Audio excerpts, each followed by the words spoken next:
wees is om tot seën te wees. Ek gaan dit baie sê vanoggend en ek gaan vir julle presies sê hoekom ons dit sê en ek gaan vir julle sê hoekom is dit belangrik vir julle om dit te weet en wat ons daaromtrent moet doen en hoekom dit vir ons belangrik is om iets daarom te doen.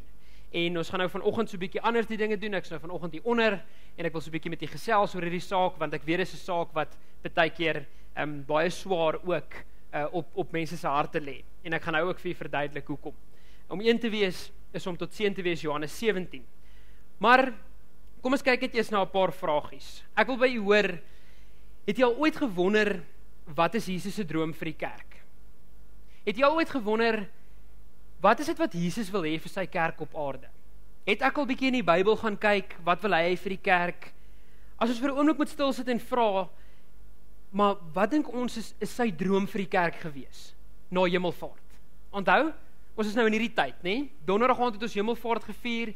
Jesus het opgevaar na die hemel toe en hy los sy disippels onder, hy los sy kinders onder.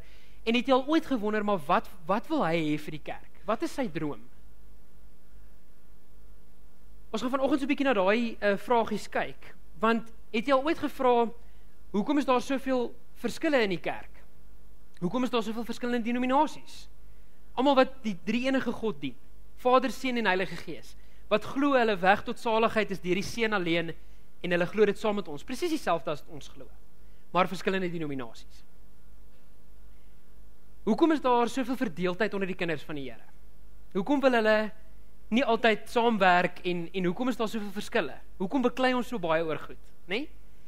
En die pragtige lyn wat ons so seer maak, wat die mense wat nie in die kerk is nie, daarvan hou om vir ons te sê, is, hulle sê vir ons, maar is julle nie veronderstel om die te wees wat liefde het nie? Nou, hoekom beklei julle so met mekaar? Het jy al dit al ooit gehoor? Het mense dit al ooit vir jy gesê? As ons 'n bietjie nader in die huis kom, kan ek ook vir jy vra,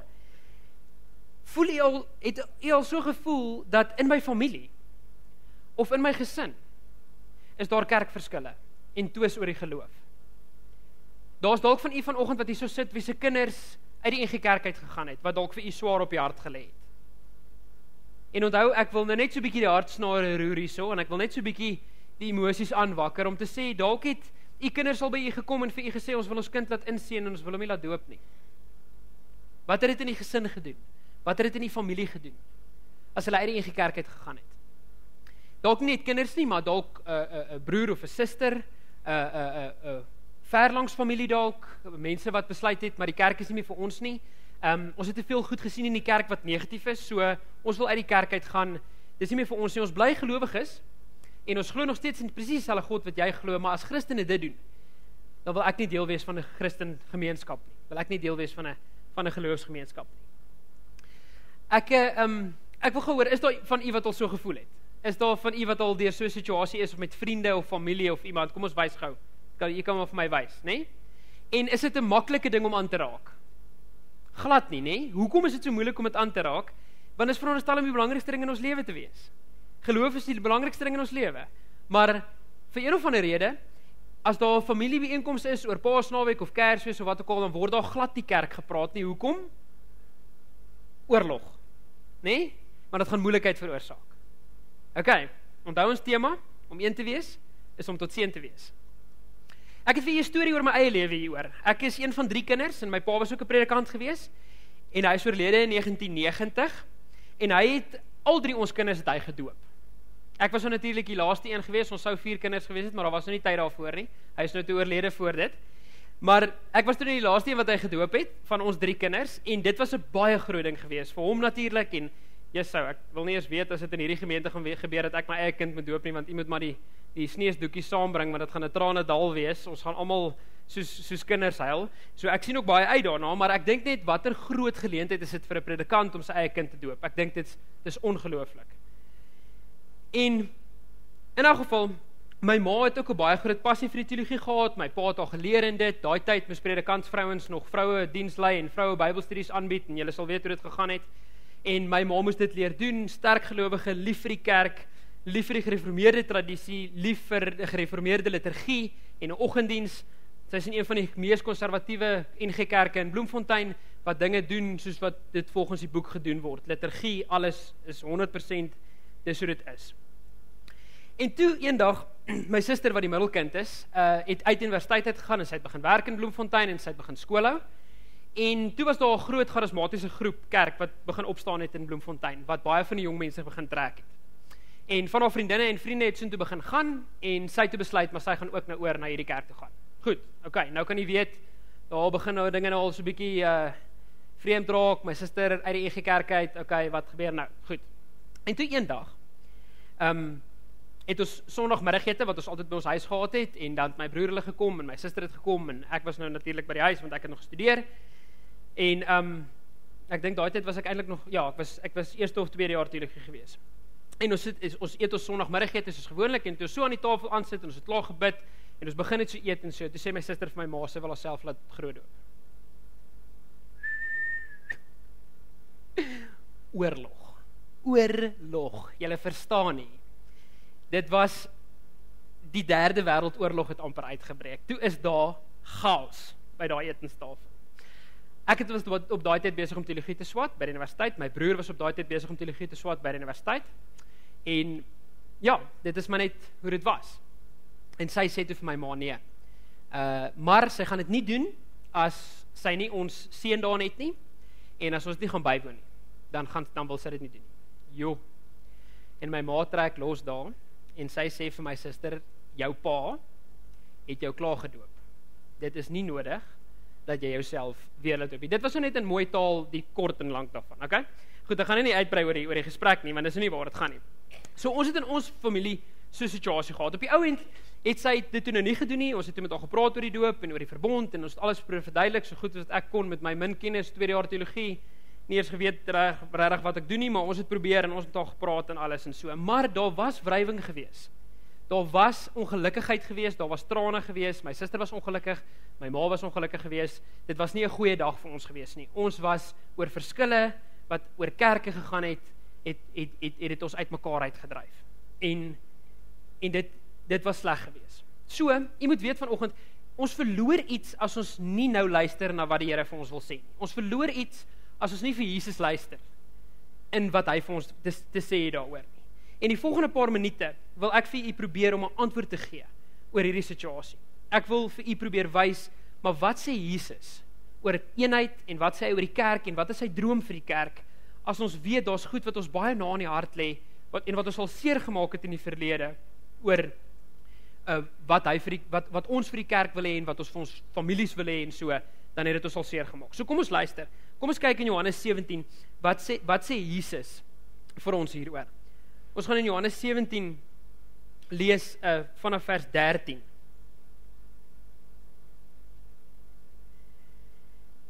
En dis Jesus wat aan die woord is en hierdie hele Johannes 17 is 'n gebed wat hy bid vir sy disippels en vir die wêreld. So dis 'n gebed wat hy bid. Hy praat met sy Vader, hy praat nie met sy disippels nie.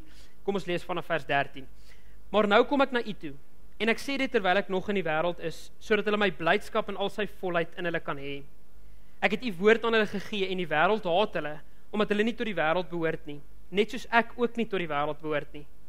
Ek bid nie dat u hulle uit die wêreld moet wegneem nie, maar dat u hulle van die bose moet bewaar. Hulle behoort nie tot die wêreld nie, net soos ek ook nie tot die wêreld behoort nie. Laat hulle aan u toegewy wees deur die waarheid. U woord is die waarheid. Hoor daarso, laat hulle aan u toegewy wees deur die waarheid. U woord is die waarheid. Soos u my na die wêreld toe gestuur het ek hulle ook na die wêreld toe gestuur. En terwille van hulle wy ek my aan u toe, sodat hulle ook deur die waarheid aan u toegewy kan wees. Ek bid egter nie net vir hulle nie, maar ook vir die wat deur hulle woorde tot geloof in my sal kom. Baie belangrik. Die wat deur hulle woorde tot geloof in my sal kom. Ek bid dat hulle almal een mag wees, net soos u, Vader, in my is en ek in u. Dat hulle ook in ons mag wees, sodat die wêreld kan glo dat u my gestuur het. Sodat die wêreld kan glo, né? Die heerlikheid wat u my gegee het ek ook aan hulle gegee, sodat hulle kan wees net soos ons een is. Een kan wees net soos ons een is. Ek in hulle en u in my, sodat hulle volkome een kan wees, sodat die wêreld kan weet dat u my gestuur het en hulle liefhet net soos u my liefhet. Vader, ek wil graag hê dat waar ek is, hulle wat u my gegee het ook by my moet wees, sodat hulle my heerlikheid kan sien, die heerlikheid wat u my gegee het, omdat u my al voor die skepping van die wêreld liefgehad het. Regverdige Vader, die wêreld ken u nie, maar ek ken u, en hulle hier weet dat U my gestuur het. Ek het U naam aan hulle bekend gemaak, en ek sal dit verder bekend maak, sodat die liefde wat U aan my bewys het, in hulle kan wees, en ek ook in hulle. Net tot sover. Dis Jesus se gebed wat hy bid, né? En ja, ek het nie al die antwoorde oor hierdie situasie waar ons nou praat nie, maar wat ek wel vir U kan sê is, saam kan ons soek na die antwoorde uit Jesus se woorde uit. Ons kan soek uit sy woord uit. En dis nie ek wat die antwoorde vir U kan gee nie, dis net God wat dit vir U kan gee en vir ons kan gee, en die Heilige Gees wat dit vir ons kan doen.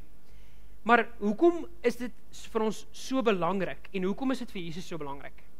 As ons nou moet kyk, wat is sy droom vir die kerk?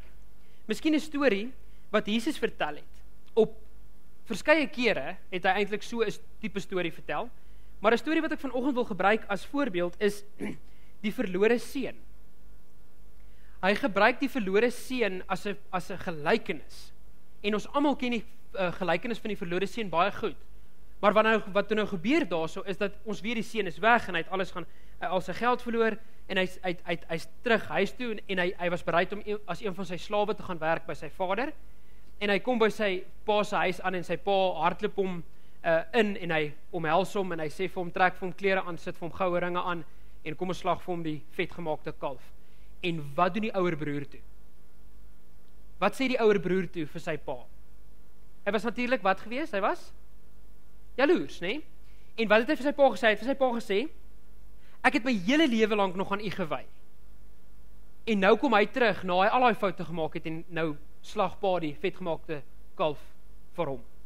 Nou, dis mos nie regverdig nie. En so het Jesus die stories vertel wat so van toepassing is op ons. Vir een of ander rede dink ons ook, maar as die persoon nie so toegewyd soos ek is in sy geloof nie, as hy nie kerk toe kom nie, dan is dit onregverdig. Die Here moet mos nou meer aan my gee as hy aan daai ou gee, want ek is mos nou getrou aan die Here.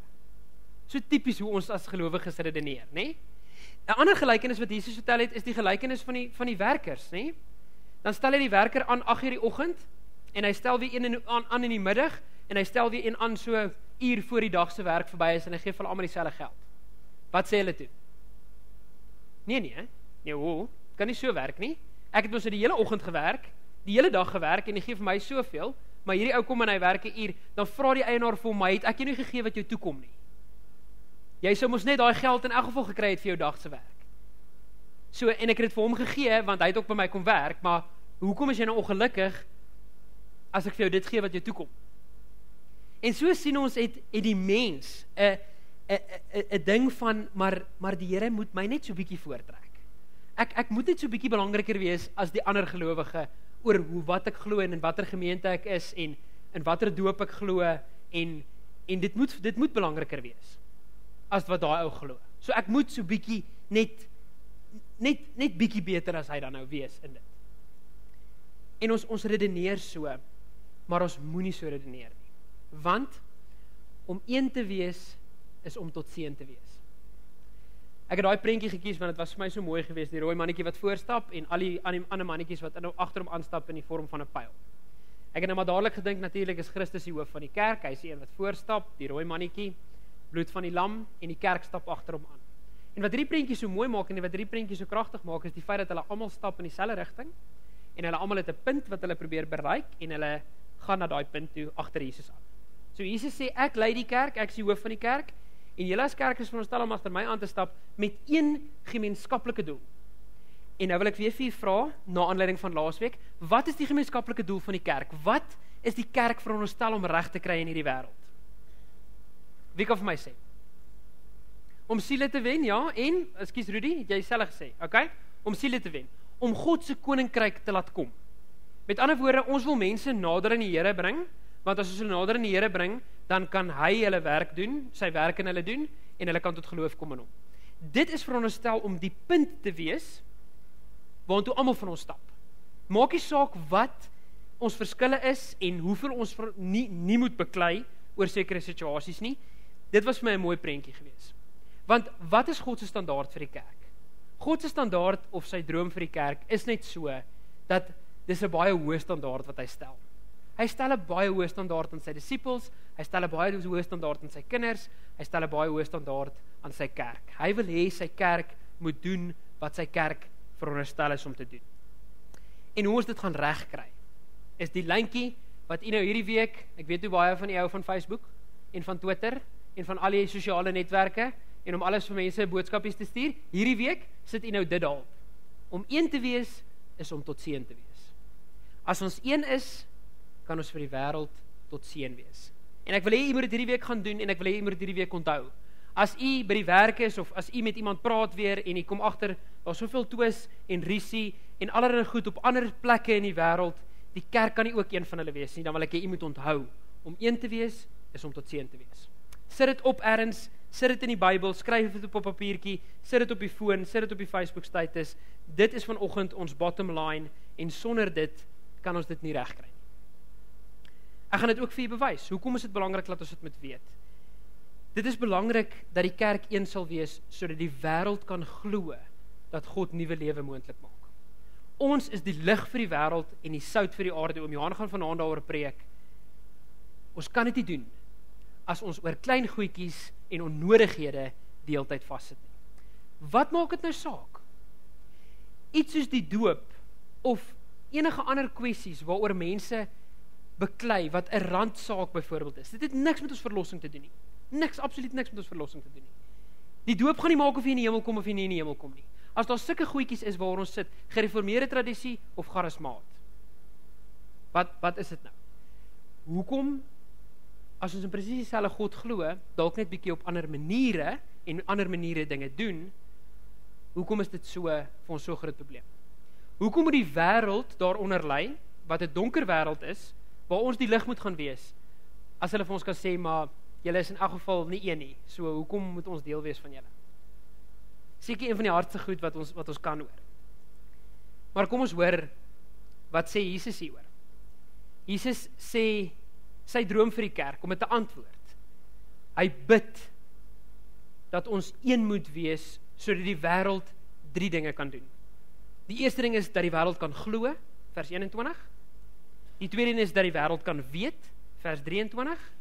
En die derde een is, dat die wêreld kan sien, vers 24. Gaan lees bietjie vers 20 tot 26 weer deur by die huis, en jy sal sien, dat dis Jesus se droom vir die kerk, om eerstens te doen wat die kerk veronderstel is om te doen. Met ander woorde, ons is hier om siele te wen. Dis ons besigheid. Ons besigheid is om mense nader aan die Here te lei. En ons kan nie dit doen as ons nie een is nie, sodat mense kan glo. Ons wil mense in staat stel om te kan glo. En daarom gaan nooi ek iemand kerk toe en ek gaan bou met hulle verhouding, al het hulle my al 500 keer afgeskiet en al 500 keer vir my gesê, hulle wil niks met die kerk te doen nie, dan gaan ek maar 501 keer na hulle toe. Want dit is ons besigheid. Ons besigheid is om mense te laat glo. Ons besigheid is om mense in 'n posisie te plaas waar die Heilige Gees hulle kan laat glo, maar ons werk is om te gaan saai. Ons werk is om te nooi, ons werk is om te praat, ons werk is om te getuig. Dit is wat ons as kerk veronderstel is om te doen. En dit is wat ons as kerk se pyl veronderstel is om te wees. Ons pyl, ons punt wat ons maak in Christus, is Christus se droom vir sy kerk en vir die wêreld is, dat elke siel gered moet word. Dis wat hy wil hê. Hoe gaan ons daai droom reg kry? Hoe gaan ons as kerk praktiese maniere uitdink om dit reg te kry? Om dit vir u verder te wys, wil ek net vir u sê, daarso weer, om een te wees, is om tot seën te wees. Ek gaan dit baie keer sê vanoggend, u moet dit asseblief onthou, sit dit oral op, dis baie belangrik. Om vir u ook 'n bewys daarvan te gee, is die kerk in die eerste eeu, na Hemelvaart, na die uitstorting van die Heilige Gees, Pinkster, wat ons hierdie week het, was die wêreld verstom oor die eenheid van die kerk gewees. Hulle was verstom oor die eenheid, en ek gaan dit vir u ook bewys. Die eerste ding wat hulle gedoen het is, hulle het siekes en armes versorg, wat nie eers deel van hulle was nie. Dit was hulle doel. Jesus het vir die disippels gesê, julle moet kyk na die verstotenis, na die wees en die weduwee, die armes, die siekes, julle moet hulle nader trek. Julle moet hulle versorg. En hulle versorg, maak nie saak van watter ras, taal, nasie, of wie ook al hulle is nie. Hulle het gesê, of jy Romein is, of jy Griek is, of jy Jood is, ons sal na julle kyk. Almal was daar welkom gewees. Maak nie saak wie hulle was, Griek, Jood, of Romein nie. Nou moet jy weet watter moeilike dinamika daai was met al hierdie verskillende mense, nê? Die tweede een is, dat die kerk het mense geleer van liefde en diens in 'n vyandige wêreld. Hulle het vir die mense gesê, dit is nie 'n manier hoe jy teenoor jou vyand optree nie. Jy gaan nie terugslaan nie, maar jy gaan die ander wang draai. Hulle kan ons maar vervolg, hulle kan ons slaan, hulle kan ons op ons trap, hulle kan ons mishandel, hulle kan ons in die tronke stop, maar ons moet liefde en diens bewys, al word ons daardeur verontreg. Al is iemand onregverdig teenoor my, is my werk om tot liefde en diens te wees vir daai persoon, want dit is die lig wat ek skyn. Dis wat ek wil hê daai persoon moet weet. Die derde een is dat vroue en kinders is as volwaardige lede aanvaar. Hulle het vroue en kinders gesien as gelykes, waar die Romeine en almal anders in die wêreld het hulle gesien as niks nie. Vrouens is uitgestoot in die gemeenskap, hulle is sommige geslaan, doodgemaak, gelos vir die dood, en die kerk het besluit, maar hierso het vroue en kinders 'n plek. Hoekom? Want Jesus het dit vir sy disippels geleer. Hy het vir hulle gesê, wat is die rol daarvan? Die laaste een is Christene het Romeinse kinders grootgemaak. As daar iets was wat 'n kind verkeerd gedoen het in die 1ste eeu na Christus, van 'n Romein, is hy uit sy familie uitverban, want hulle hom uitgesit. Hy was nie meer by sy familie welkom nie. Hy is uitgeskuif en hy is eenkant toe gesit, en die Christene het besluit dat ons sal die Romeinse kinders grootmaak. Hierdie mense wat besig is om ons so te verdruk, en ons so te mishandel, en ons so seer te maak, ons sal vir hulle goed wees, ons sal hulle kinders groot maak. Hulle het van daai kinders wat uitgestoot is in die samelewing, het hulle ingetrek en gesê, dis vir ons belangrik dat ons na hulle wil kyk. En hulle was een in liefde en diens, en daarom het hulle 'n kragtige getuienis gehad. Daar's sosioloë soos Rodney Stark en van die ander ouens in Amerika wat al studies gedoen het oor hoe die kerk gegroei het in die 1ste eeu. Ongelooflike groei wat die kerk getoon het in die 1ste eeu, omdat hulle een gemeenskaplike doel gehad het, omdat hulle gesê het, dis wat ons wil doen, dis wat ons wil regkry, en die Here gaan ons daarmee help. En ek wil vir vanoggend sê, jy is deel daarvan. Elkeen van ons is deel van die eenheid van die kerk. Elkeen van ons se ingesteldheid teenoor die kerk is van kardinale belang. En dis nie verkeerd om vir mense te sê, weet jy wat, die kerk het sy foute nie, want die kerk bestaan uit mense. Die kerk maak baie keer uitsprake wat ons baie negatief maak, want die kerk is mense. Hulle maak foute, net so wat ek foute maak, baie foute maak, net so wat elkeen van ons wat vanoggend hier is, foute maak, en elkeen van ons is deel daarvan om te kyk na die eenheid van die kerk. As ons ewe skielik gaan negatief raak oor die kerk ook, en ons is in die kerk, wat sê dit vir die wêreld? Wat se getuienis dra ons uit na buite toe? En dit is nie verkeerd om te sê, weet jy wat, die kerk maak baie foute. Hy doen stupid goed. Ons kan dit maar eerlik vir mekaar sê. Maar dis nog steeds die gebroke kerk van Christus. Dis 'n kerk van gebroke mense wat agter Christus wil aanstap, wat op soek is na iets om hulle lewe beter te maak, om nie so baie foute mee te maak nie. Dis wat dit is. En ek wil ook vir julle sê daar, dat Jesus het sy grootste bekleierery op aarde gehad met mense wat kerkmense was. Hy het sy grootste vyande op aarde was die fariseërs en die skrifgeleerdes, mense wat in daai tyd die kerkmense was. En ons moet pas op, dat ons nie gebrandmerk word as fariseërs nie. Hulle volg die wet tot op die letter daarvan, maar die liefde ontbreek absoluut. Om een te wees, is om tot seën te wees. Dink net watter impak het sal hê as ons as een saamwerk. Dink net watter impak sal dit hê as ons as kerk, as NG Volgwil Noord, positief is oor ons kerk, positief is oor die evangelie, en sê, weet jy wat, hierso is ons besig om elkeen op ons eie gebroke, swak, klein manier te bou aan 'n beter kerk. Ek is hier om my hande te gee, my gebroke hande met al my foute. Ons wil hier saamwerk tot een doel, en daai doel is om God se koninkryk op aarde te laat kom, om mense en siele vir hom te wen. Dis ons doel, dis wat ons wil regkry. Ons kry dit nie altyd reg nie, en ons gaan nie foute maak op die pad nie, maar ons is eerlik oor ons tekortkominge, en as iemand vir u sê, ja, maar julle dit en julle dat, en julle is 'n klomp skynheiliges, en kyk wat doen julle nou weer, dan sê jy vir hom, ja, dit is so. Loop maar oor my, want om 'n brugbouer te wees, moet jy bereid wees dat mense op jou gaan trap. As jy 'n brug wil bou tussen mense, moet jy bereid wees dat mense oor jou gaan trap, want hulle gaan oor jou loop. En om dan vir hulle te sê, is reg. Ja, ons kerk is dit en ons kerk is dat, maar ek kan ook vir jou sê, dat jy sal nooit die liefde ervaar wat jy ooit op 'n ander plek sal ervaar as by die kerk nie. En ons sal dit vir jou bewys. Ons is die lig en ons is die sout vir die wêreld, en ek sal alles in my vermoë doen om dit vir jou te kom wys as jy deel word daarvan. As jy nie wil deel word daarvan nie, dan is dit so, maar jy moet net weet, ek gaan jou weer vra, en ek gaan jou weer nooi, en ek gaan jou weer irriteer, want dis wat ek doen. Dis wat my getuienis vir ons stel is om te wees. As ons Jesus se droom vir die kerk laat waar word in ons gemeente, wat dink jy sal met ons gemeente gebeur? Hoe dink jy sal dit met ons gemeente gaan? As ons droom is, wat Jesus se droom is, wat sal in ons gemeente gebeur? Dis vrae wat ons kan antwoord. En die uitdaging is daar vir elkeen van ons. Die uitdaging is daar, en dis die uitdaging waarmee ek u wil los vanoggend en vir u wil sê, dat daai familielid, of daai persoon met wie u al in soveel kerkrisie was, met soveel twis was, met wie u nie altyd kan saamstem nie, wat ek nie sê u moet doen nie, ons gaan nog steeds met mekaar verskil, 100%, maar wat is ons ingesteld in ons gesindheid teenoor so 'n persoon?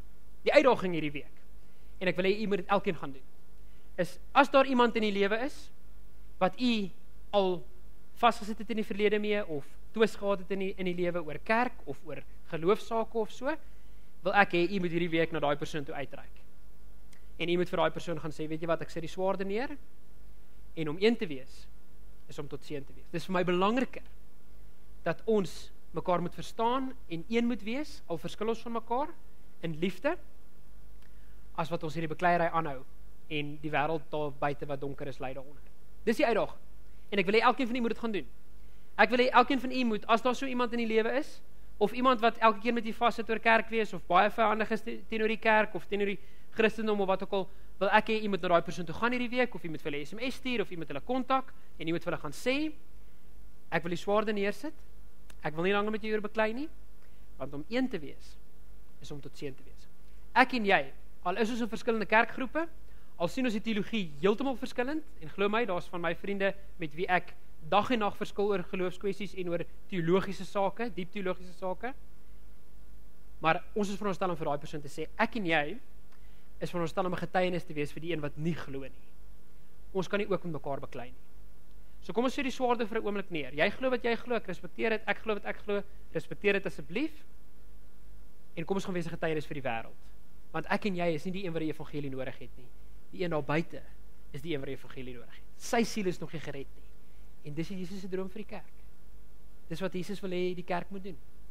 Ons kan dit nie doen as ons nie een is nie. Om een te wees is om tot seën te wees. Amen. Here, dankie vir u groot liefde. Dankie dat ons weet u bind ons saam as 'n geloofsgemeenskap. Dankie dat ons kan uitgaan en vir mense kan sê dat ons nie met mekaar kan vassit en verskil nie, want ons moet 'n getuienis wees vir die donker wêreld daar buite, die mense wat nie glo nie. Here, help ons dat ons gemeenskaplike doel saam sal vind om u koninkryk uit te bou. Help ons as gemeente. Here, u seën ons as NG Gemeente Vogwel Noord so besonder baie, en ons kan net vir u dankie sê daarvoor. Maar Here, kom leer vir ons daai wysheid en daai insig om saam te werk na die een doel toe, en daai doel is u. Die doel wat u het vir die kerk, laat ons daai doel het. Dat ons u droom vir die kerk ons droom sal maak en na buitentoe sal gaan. Here, dankie dat ons weet, ons kan dit doen. Ons het soveel voorregte, dat ons eintlik so gemaklik lewe en dit so maklik het in ons land met geloofsake, dat ons nie hoef bang te wees om te getuig nie. Dat ons nie hoef bang te wees om kerk toe te kom nie. Dat ons, al is dit vir ander kerkgroepe, kan sê, julle is steeds ons broers en susters in Christus, en ons wil vir die wêreld daar buite, wil ons wys wat dit beteken om deel te wees van hierdie geloofsgemeenskap, wat oor grense strek. Here, seën ook ons gemeente verder, en dankie vir alles wat u vir ons doen. Seën ons verder in hierdie dag, en Here, laat ons sal onthou, om een te wees, is om tot seën te wees. Amen.